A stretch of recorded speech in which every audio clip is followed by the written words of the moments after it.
జై శ్రీరామ్. చలి నిషిద్దరు కప్పుకొని ఆగని చలి పెడతాను. బయట మొత్తం మంచు మంచు మంచు మంచు పొగ పొగ.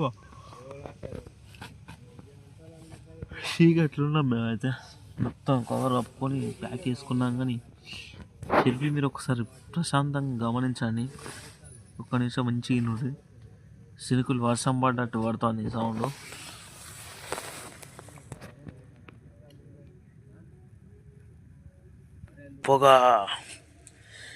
పొగలే ఉన్నది మా ముందు ఒక బండి.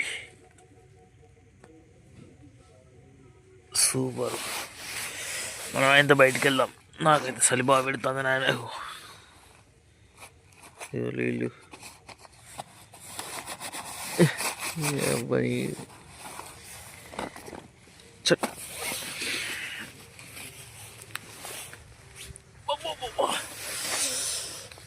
ఊడి అమ్మ బండి కనబడతాడు ఇక.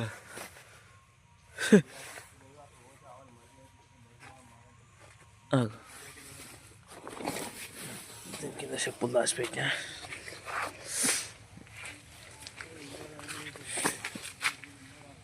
ఇక పక్క పూట ఉన్న చెట్లే కనబడతలేవు. చూడు చూడు చూడు చూడు. ఇది చెరువు కాదు, ఇది పొలం. పొలం పక్క పోయినాం అనుకున్నాం.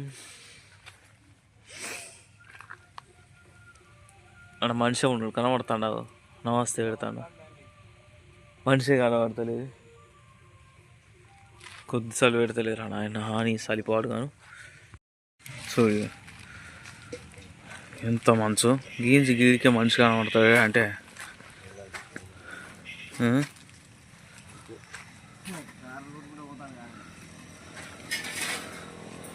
ఊరా నచ్చండు. పొలం కాడికి మందు పట్టుకుని పోతాను. యాక్చువల్ చెప్పాలంటే పొలానికి మందు ఎత్తారట.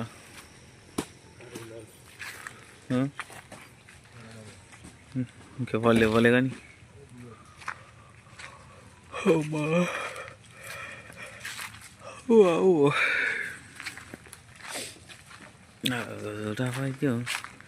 రెండు పనులు ఉన్నాయి మావి. ఇంకో పెద్ద మనిషి లేచిండు ఇప్పుడే. ఇగో ఓ బండి ఏమో ఇట్లా వాడొచ్చింది, ఓ బండి ఏమో ఇట్లా వాడొచ్చింది. వాళ్ళకి తో దొరకలే. నిజం చెప్పాలంటే వాళ్ళు వచ్చింది బరోబ్బరు. మేమే అంతా మేము మామిడి తోటలో వండుకున్నాం. మామిడి తోటలో నా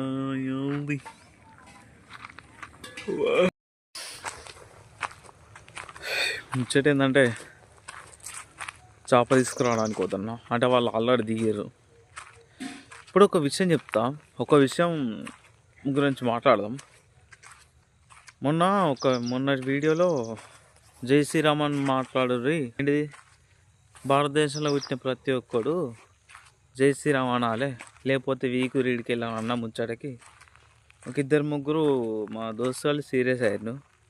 అందులో ఒకరు నాకు డైరెక్ట్ ఫోన్ చేసి, నీకేం అవసరం రా, నీకు అవసరమా, ఎవరిని ఇష్టమా అంది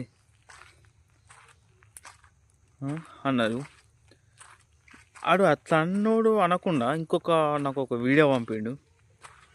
ఆడోడు పాస్టర్ ఆట. అది ఏమన్నాడు ఒకసారి ఆ వీడియో మొత్తం కానీ కొద్దిగా ఎన్నురు ఒకసారి. సరేను ఈ వీడియో. శ్రీరాముడు చనిపోలేదా?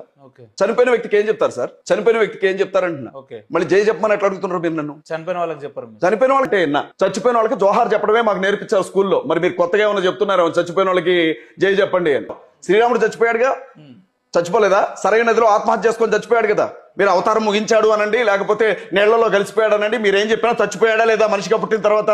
చనిపోయినటువంటి వ్యక్తికి జై ఎట్లా చెప్తారు సార్? సరే చూసిరు కదా. ఇప్పుడు నా దగ్గర ఉన్న ఒక ప్రశ్న ఏంటంటే, శ్రీరాముడు చనిపోయినోనికి జై ఎట్లా కొడతామని అన్నాడు కదా. సరే ఓకే, శ్రీరాముడు చనిపోయినట్టు ఏ పురాణంలో రాసింది? చనిపోయిండు జై ఎట్లా కొడతామని అన్నాడు కదా. ఓకే, మన ఇప్పుడు భారతదేశ కలియుగం ప్రకారం చూసుకున్నట్టయితే ప్రపంచం మొత్తంలో కలియుగం ప్రకారం చూసుకున్నట్టయితే చనిపోయిన వాళ్ళకి సరే చనిపోయిన అని ప్రూఫ్ ఏంది? మనిషి దొరకాలి, వాళ్ళ శవం దొరకాలి, ఆయనది అంత్యక్రియలు ఏదో చేయాలి, చేస్తే అప్పుడు చనిపోయిన కింద లెక్క.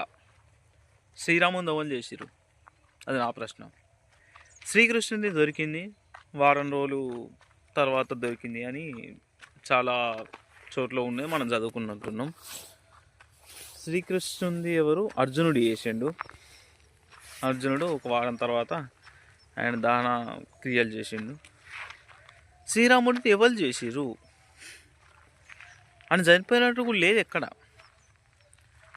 యమధర్మరాజే స్వయంగా అయోధ్యకు వచ్చి, అయ్యా విష్ణుమూర్తి, నువ్వు ఇప్పటికే 10,000 సంవత్సరాలు పరిపాలించినవు, ఏమన్నా సరిపోతుంది, మనం వెళ్ళిపోదాం, నువ్వు లేక మాకు ఇక్కడ అదేంటి వైకుంఠం అనేది అంత ఇది ఉంటుంది, అంత మంచిగా లేదు, నువ్వు వచ్చేసే అని చెప్పిన తర్వాత శ్రీరాముడు వెళ్ళిపోతాడు.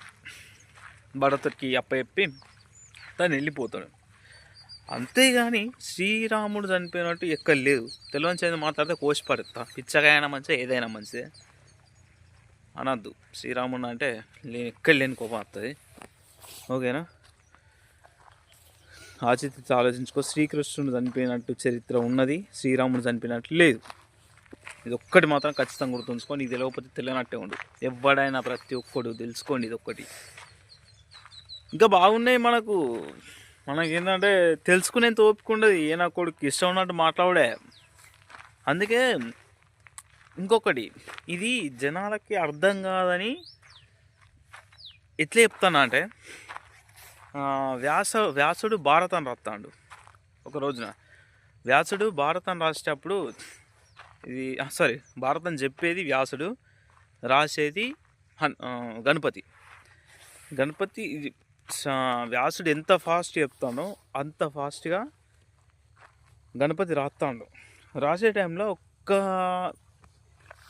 నిమిషంలో అర నిమిషం, ఒక 10 సెకండ్లు ఆగిండు అన్నమాట. ఎవరు? వ్యాసుడు ఆగిన తర్వాత గణపతికి సమయం దొరికి అప్పుడు ఒక మాట అడుగుతాడు, ఇంత పెద్ద స్టోరీ ఎందుకు చెప్తున్నావు? చీరను లాగినందుకు పెద్ద యుద్ధం జరిగింది, ద్రౌపది చీర లాగినంత పెద్ద యుద్ధం జరిగింది, దాని పేరు కురుక్షేత్రం. అందులో 16 సంవత్సరాల యువకుడు అనిపోయాడు, 150 సంవత్సరాల భీష్ముడు అనిపోయాడు, 250 సంవత్సరాల బతుకున్న భీష్ముడు అనిపోయాడు. పుట్టిన ప్రతి ఒక్కరికి సావు పుట్టుకలు అవి కామన్ అని చెప్పి అందులో చెప్పడం జరిగింది. అదొక 2 నిమిషాలు చెప్తే సరిపోతుంది కదా. ఎందుకు ఇంత పెద్ద స్టోరీ చెప్తున్నాడంటే, వ్యాసుడు చెప్పిన సమాధానం, వచ్చేది కలియుగం నాయన, ఈ పిసమున్న కొడుకులకి ఎంత చెప్పినా అర్థం కాదు, అందుకే ప్రతిదీ వివరించి చెప్తున్నా అని చెప్పిండు. అప్పుడు వ్యాసుడు ఆ కాలం నాడే చెప్పడం జరిగింది, ఈ జనాలకి ఎంత చెప్పినా అర్థం కాదని. 10 సార్లు వినాలి ప్రతిదాన్ని, 10 సార్లు 20 సార్లు 100 సార్లు వింటే కానీ అర్థం కాదు కలియుగం ఇది. అందుకే ప్రతిదీ తెలుసుకోర్రా భయ్, ప్రతిదీ ఒకటికి 10 సార్లు ఆలోచించరు. ఎవడో ఏదో అన్నాడని చెప్పి ఇష్టం ఉన్నట్టు మాట్లాడద్దు. ఫస్ట్ ఆలోచించాలి, ఒకటికి 10 సార్లు ఆలోచించిన తర్వాత మంచిగా, అప్పుడు కదా నువ్వు డెసిషన్ తీసుకోవాల్సింది. ఎంత కోపంలో ఉన్నా, పొద్దున ఇంత కోపం వచ్చి మాట్లాడినా, కానీ ఇంత కోపం ఉన్నా రామనామంలో ఉన్న మధురమే వేరు. ఎందుకంటే రామనామం ఒక 2 సార్లు తలుచుకున్నామంటే ప్రశాంతంగా ఉంటుంది, ఆ కోపం మొత్తం పోతుంది. ఎంత ప్రశాంతంగా ఉండాలో అంత ప్రశాంతంగా ఉంటుంది. సరే, ఇప్పుడు మనం వచ్చిన పని చూసుకుందాం. జై శ్రీరామ్ ఖచ్చితంగా అనాల్సిందే ఎవడైనా సరే. ఓకేనా? ముచ్చట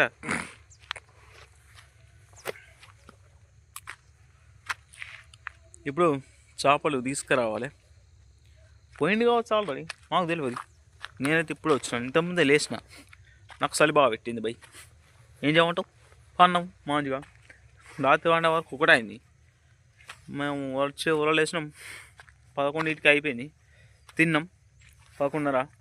మా వాళ్ళు నాకు చలి పెడుతుంది, వాళ్ళు వాటికొస్తారు. కానీ నేను ఆడికే పోతా సపరేట్గా. ఏమన్నా బియ్యం పెట్టుడు మనం పెట్టాం, కానీ వాళ్ళు పెట్టేటప్పుడు చూసుకుంటుంది కానీ వరి ఎంత మంచిగా ఉంది.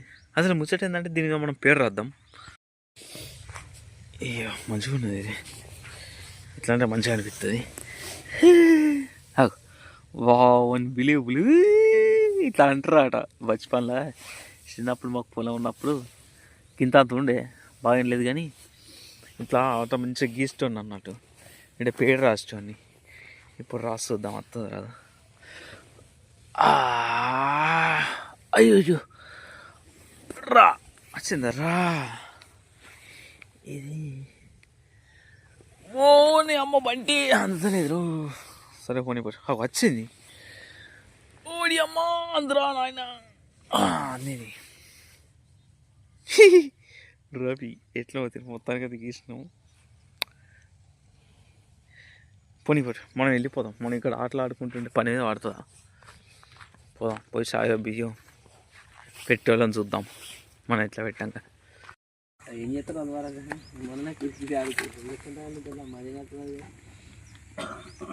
అడ్డుకోడు దేవుడు.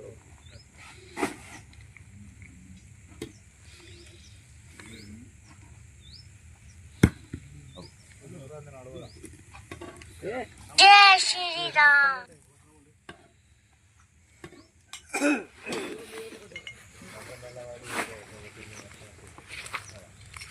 ఒక తగ్గుతుంది ఇప్పుడిప్పుడే. కొంచెం ఎలుగొచ్చిన కొద్దీ తోవలు కనబడుతున్నాయి.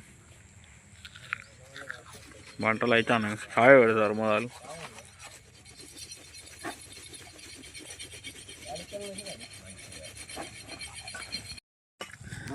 చల్లటి వాతావరణంలో వెచ్చటి ఛాయ్. ఏం కనబడతలేదు నీ అక్కతో పోతున్నా.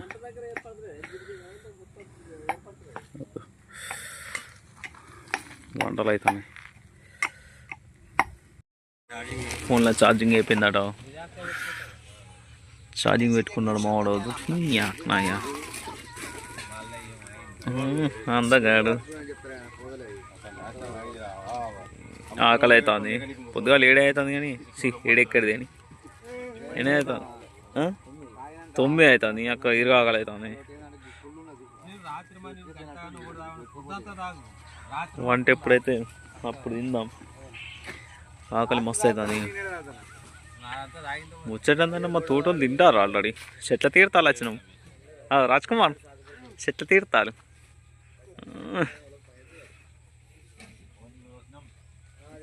చేపలు కోసినాం.